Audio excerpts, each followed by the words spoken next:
Well, super. Why don't we get going? Welcome to Innovating in the Public Interest, Partnering for Public Good. My name is Anita McGann. I'm a senior research scientist at the Burns Center for Social Change at Northeastern University.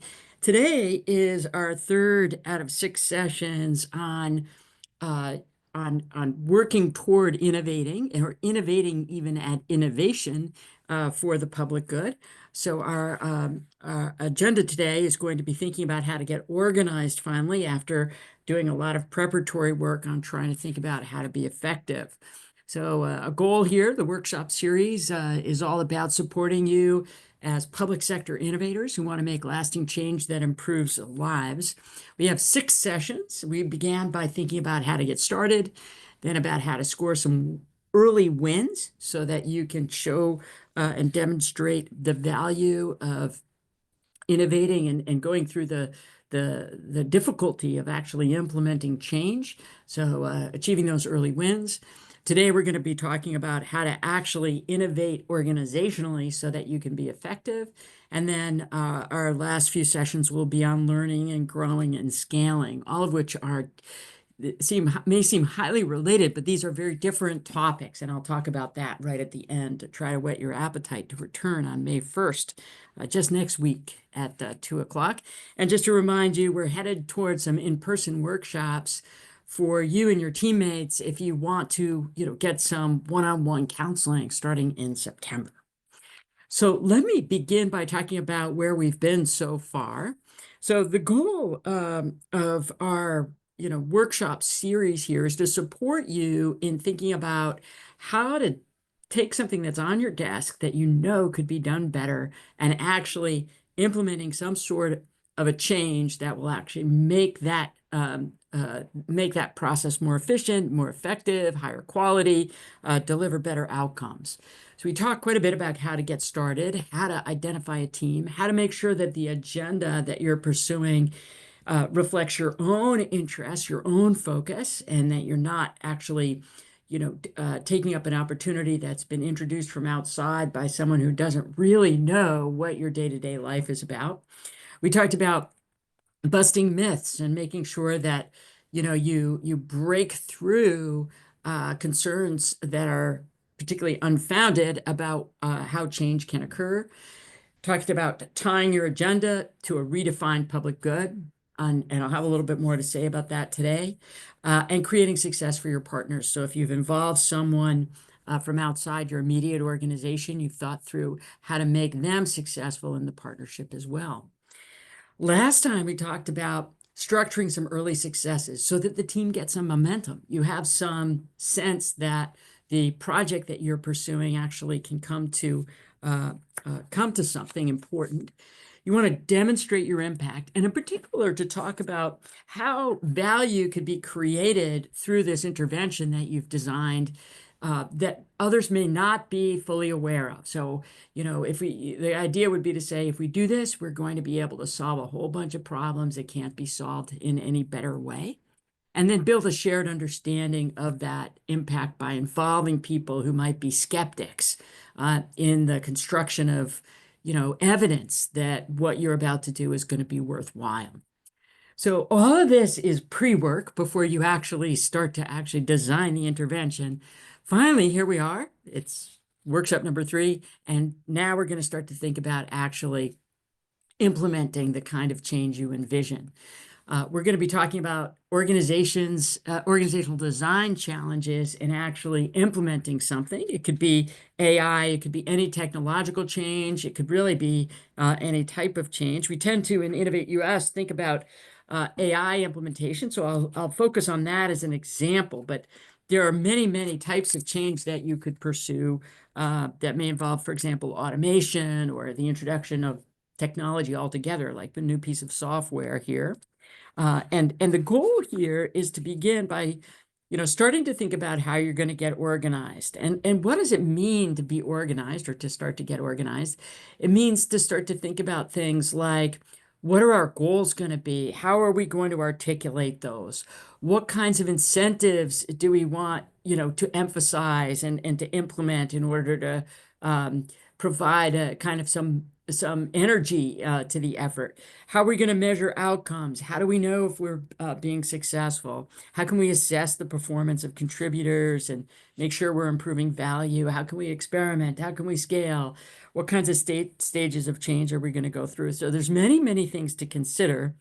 I'm going to go up first to 30,000 feet and offer you the idea that the best way to begin is through gaffer's tape and band-aids. And I can just hear Agata laughing at me here or Jess laughing at me here as I talk about gaffer's tape and band-aids. What I mean by that is I'd like you to start by just cobbling together, you know, a jury-rigged uh, implementation of the intervention to see what happens before you actually build a whole organizational apparatus around the intervention.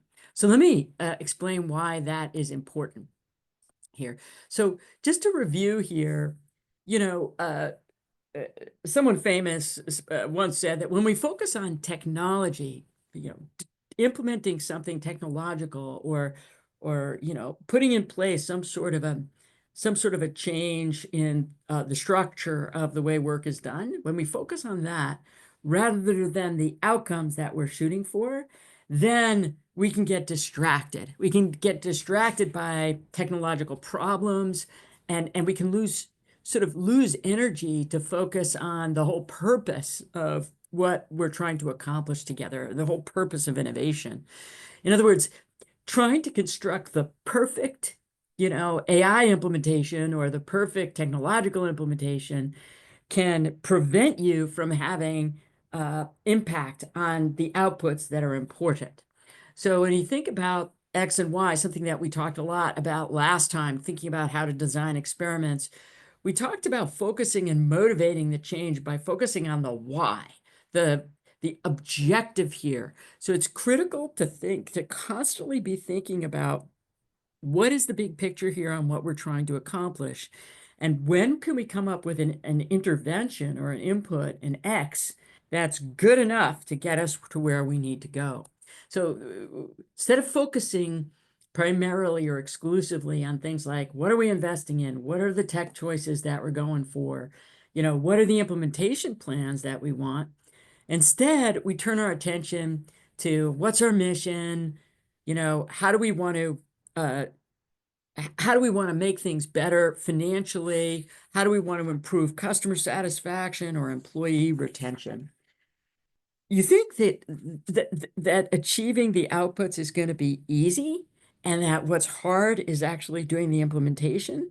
But what turns out to be true is that the way in which you frame your goals or your outputs has a big impact on the way that the intervention is accepted in the organization.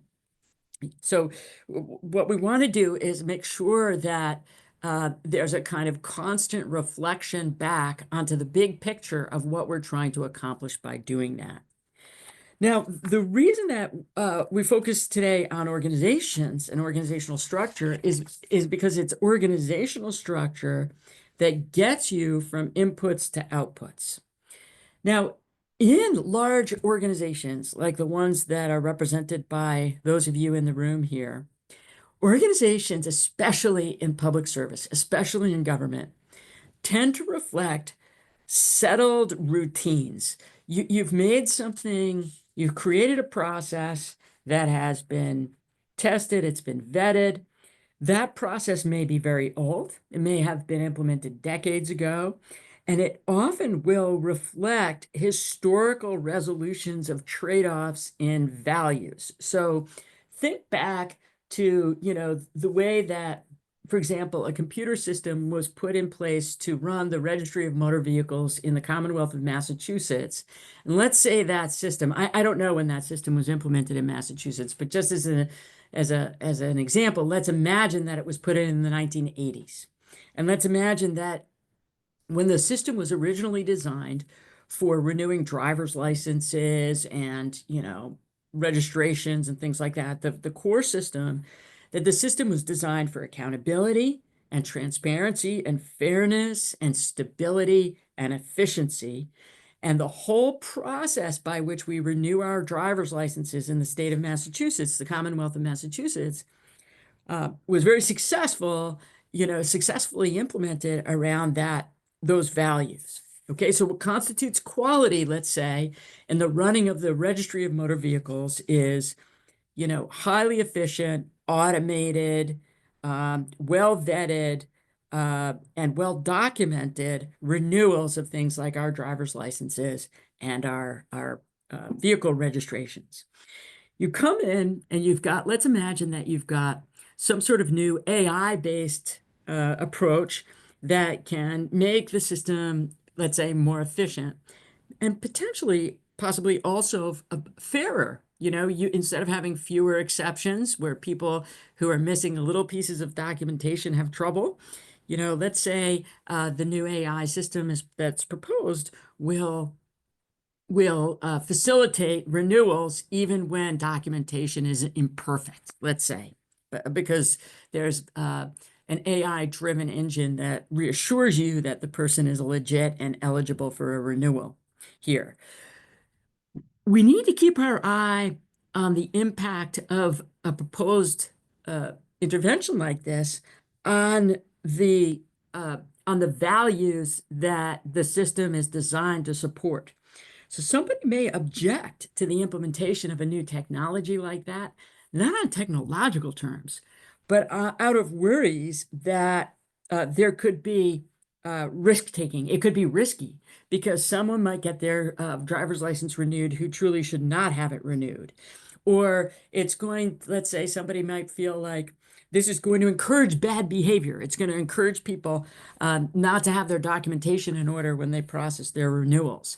And it is those value-based objections that often get in the way of successful implementations. So we need to be ready for them. We need to have thought them through, and we need to be managing them and considering them and reflecting on them. So the goal here is to motivate the implementation of some sort of technological intervention by a thoughtful understanding of the potential impact of that on outcomes.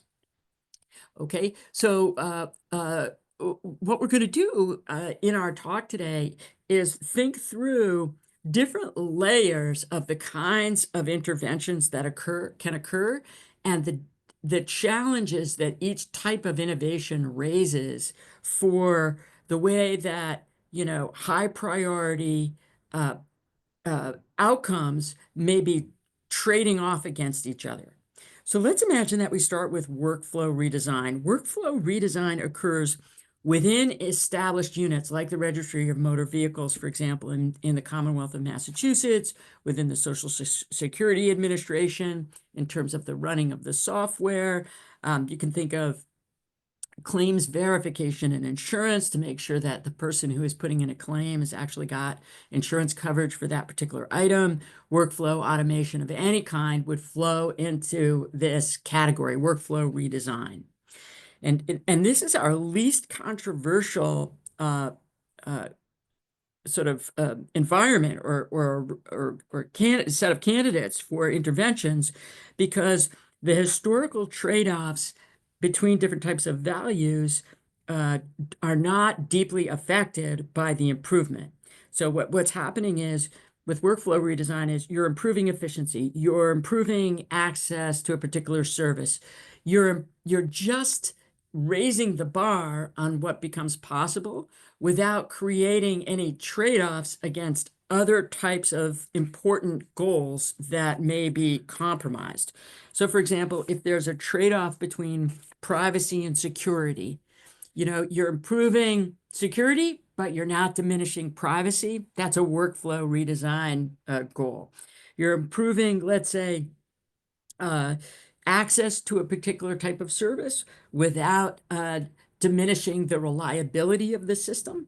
That goes through because that's a workflow redesign opportunity, because you're not making any element of what's important even marginally worse off. You're just improving the system in a very broad sense here.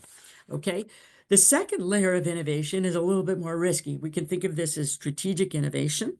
This happens also within a unit, but it's more complicated because strategic innovation may vastly improve one kind of element of performance, let's say like privacy, but it may come at the cost of some diminishment in some other output, like security. So you get a lot more privacy, but maybe let's say, uh, a little bit more cost of security, or you get more efficiency, but maybe at the cost of a little bit of reliability.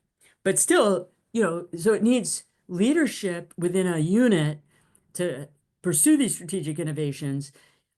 They're worth it when the upside way outweighs the downside, but that calculation has to be occurring. And that's what makes strategic innovation different from workflow redesign. Workflow redesign is win-win. Strategic innovation is win, but with a little loss somewhere, and you have to make sure that that's worth it. Structural innovation is introducing new values into the system, new trade-offs.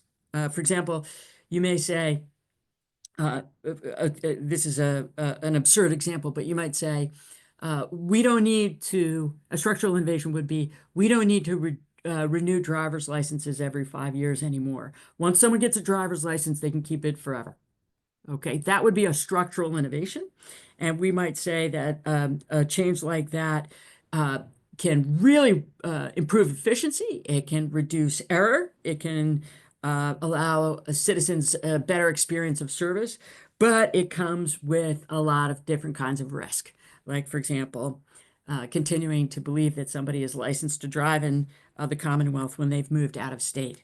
Or, it makes permanent, let's say, a mistake that might be on somebody's record. So to do something that's structurally innovative, you need a sort of very broad rethinking of whether or not the performance outcomes that are supported by that innovation are really going to be worth it here. So when we think about these three categories of innovations, we're thinking about three basic types of redesign, okay, of redesign. So examples of workflow redesign that are occurring within each individual unit include, we call them point solutions, includes things like fraud detection and claims verification and generalized automation. Okay. Strategic innovation at the level of individual units may make some much bigger than others. It may rebalance the organization as a whole. Examples of this would be the introduction of new products and services, or a very different way of doing resource management or capability creation that actually makes one unit much bigger and more robust than others. So, for example, you might think in a branch of government that one type of service will become very dominant over others. Over the past, I don't know, I think it was something like 40 years, Medicare and Medicaid have become very, very large, important services federally compared to some other services that have either stayed relatively stable in terms of the size of their offerings or even faded in their significance. And the rebalancing across the organization ultimately has consequences for resource allocation, for the attraction of personnel, for growth, and so on. Nonetheless, these can be relatively stable sort of innovations in the sense that the structure can be readily managed and the organizational units can handle the trade-offs because any diminished performance is relatively small compared to what's achieved. On the structural side, we get a blowing up of the entire enterprise of what's being accomplished here. Examples of this in the real world, in the world that I live in the private sector, they're called system solutions. Would be Uber overtaking taxi services, online gaming taking over console gaming, semiconductors taking over from transistors, the Model T Ford taking over from the horse and buggy, the introduction of electricity over non-electrified lighting systems. And all of these had profound implications for really the organization of society in a much broader sense than only the intervention itself. And what's happening is you're supporting that whole ecosystem of change because the potential for value creation is just so great. So we've got three different kind of ways in which you can conceptualize what you're trying to accomplish with an innovation. So uh, fascinating. I've been teaching quite a bit about AI and AI implementation in my classrooms.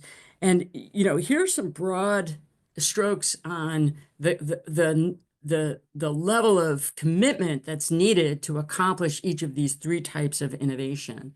For workflow redesign, you're thinking about something that you can deploy within the next year, 12 months. You're looking for, let's say, a 10 to 20% productivity gain on average with a 2-year payback. So there may be some period of discomfort and retraining and things like that, but it's relatively quick.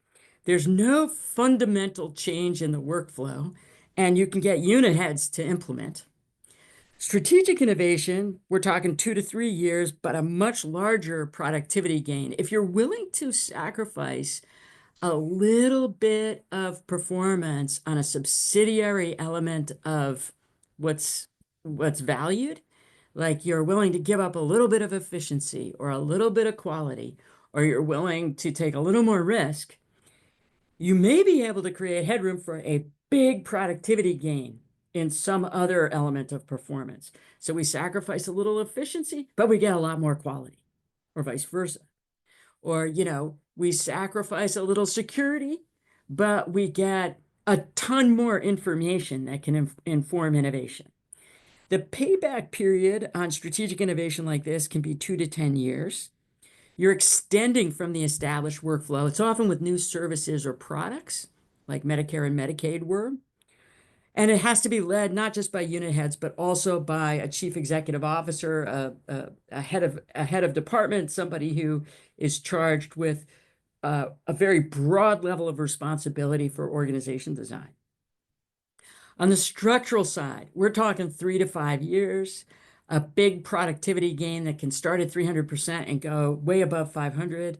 You're looking at 5 to 20 years. Many people don't know that organizations like Uber and Netflix, even Amazon and Google, OpenAI, have taken many, many years to even begin to be part of the public conversation about the provision of the services they offer.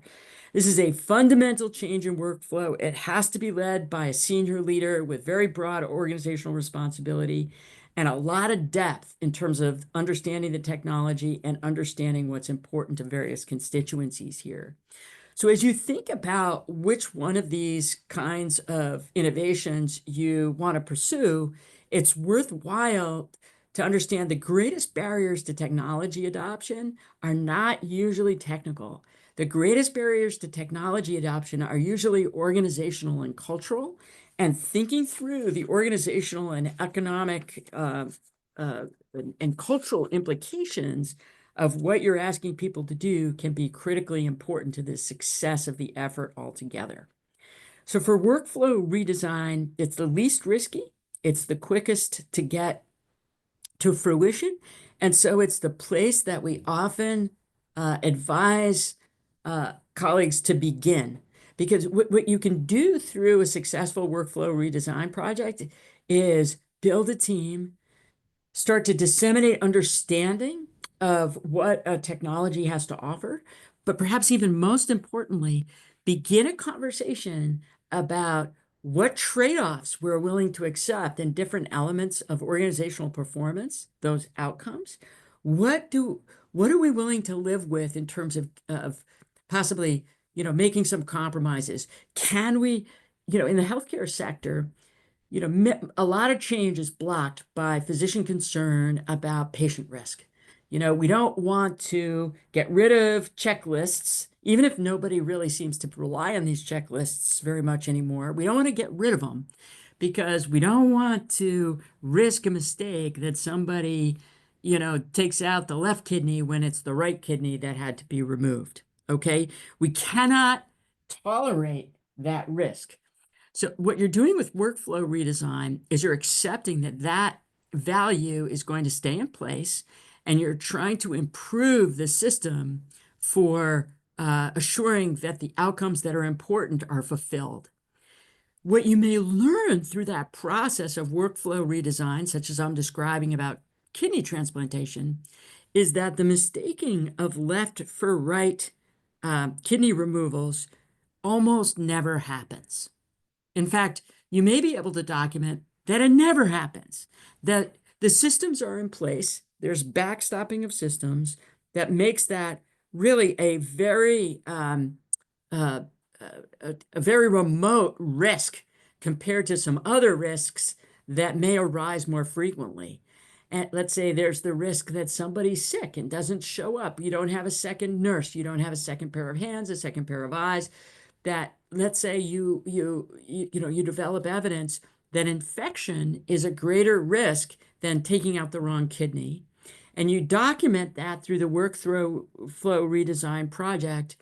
You can then motivate strategic innovation at the organizational level by saying, you know what? Instead of prioritizing left versus right kidney, let's prioritize infection control. And that can lead you potentially to diminishing the importance of checking that you're getting the right kidney compared to checking whether or not you're preserving the sanitation needed to prevent infection, but the payoff is greater. So you get much more, much better outcomes after having learned through workflow redesign that you can reduce the importance of one goal versus another. And that's the sense in which workflow redesign can start to support strategic innovation. Here, we want to start to think about the implications of strategic innovation for the overall architecture. So let's talk a little bit about Netflix. Netflix, as you may remember, began by signing up for people to get DVDs in the mail. You would create on your website a list of all the DVDs that you wanted, and they would send you the DVDs that were in stock based on their order on your list. Okay? Today, Netflix no longer signs people up to get DVDs in the mail. There are still some customers out there that do get DVDs in the mail, but there are fewer and fewer, and the goal for Netflix is to shut down that division. What's happened is, over time, the division that does DVDs through the mail started to transfer its customers over to doing streaming services, so getting people to sign up for subscriptions. Certainly in my family, we still have a subscription to Netflix as a streaming service. That streaming service, represented by the middle box, gave way to a production department that started to produce videos, represented by the left-hand box. Today, what's happening with Netflix is the production and distribution function of Netflix is greatly expanded compared even to streaming services. So what Netflix is becoming better and better at and amplifying more and more as part of its business model is going and finding great content, commissioning the production of new shows, new series, going in to film festivals, finding obscure directors, producers, and content, and bringing it into the Netflix family, and really, you know, uh, uh, moving away from the old streaming service, much less DVDs by mail. So you're starting to get this shift in the nature of Netflix's business that reflects this kind of strategic innovation that's accumulated through technology change over time. That positions the organization for structural innovation. So what is structural innovation? Structural innovation would occur at Netflix if it shut down the DVD by mail division altogether, which it's in the process of doing. If it says, look, streaming services are really ancillary now to the production business. The whole game here is in production. And what we really want to be great at is being a producer of content that people want to watch. And this has not yet happened yet with Netflix, but I predict that it could happen, which is if Netflix becomes better than anybody at finding great content and sponsoring great quirky little shows and things like that, it could actually start to supply content to its competitors. It's moved back into the production process far enough that it's specializing as in a producer distributor of materials, and that it may find distribution not just in its own streaming uh, subscription services, but also in that of competitors. And that kind of rethinking of the way that value gets created means setting aside a lot of secondary performance goals along the way to a much bigger pie of value that the organization can create over time. We've got some examples of this in uh, uh, that may be interesting to you. People talk about Uber all the time as a structural innovator in the taxi business. Uber started de novo. It started from scratch, and so it didn't have to go through an organizational transformation of the kind that I've just described for Netflix to get there. But it nonetheless did have to go through some change, and in particular to grow from its initial cities into other cities and deal with challenges from traditional taxi companies and get good at that and move forward. Another example would be the provision of electricity. You know, Thomas Edison comes up with the light bulb. Well, the light bulb is not the invention in and of itself. We need the entire architecture of the distribution of electricity on first on wires that are strung from telephone poles and across cities. Over time, we need electric generating stations, transformers, all sorts of complementary technologies have to emerge. The thing has to be made safe. It has to be regulated. The rates have to be regulated. That entire ecosystem of public activity that occurs around this innovation in the late 19th century is often passes from our view as important, but it's actually critical to the way that we experience electricity even today. And the structural innovation that accompanied the dissemination of electricity is so profound that we almost take it for granted, but it didn't happen automatically. The innovations were driven by insights about the value that electricity could create that required a lot of argumentation and support and effort to implement. Other examples would be, the Model T Ford, the ecosystem built around the Model T Ford and the structural innovation went way beyond the assembly line to things like the interstate highway systems, the macadam roadways, the gas station infrastructure that we now take as given, the entire apparatus of repair shops, dealers, all of that emerged as entrepreneurs, both in government and in the private sector, saw opportunity to actually create value, and in the private sector side to profit from that value eventually over time. And I could give you modern examples, the iPhone. You can come up with 1,000 examples around AI itself. The key for us is to get from here to that kind of massive structural or strategic innovation. What you want to do is begin with workflow redesign, build your team, get your organization more comfortable and familiar, not just with the technology itself, but also with the kinds of trade-offs in performance outcomes that are going to be implicated by change, so that you can start to think about where can we compromise? Where do we have room and appetite for really big improvements that may come at a little bit of a cost, but not such a big cost that we don't want to incur those trade-offs here.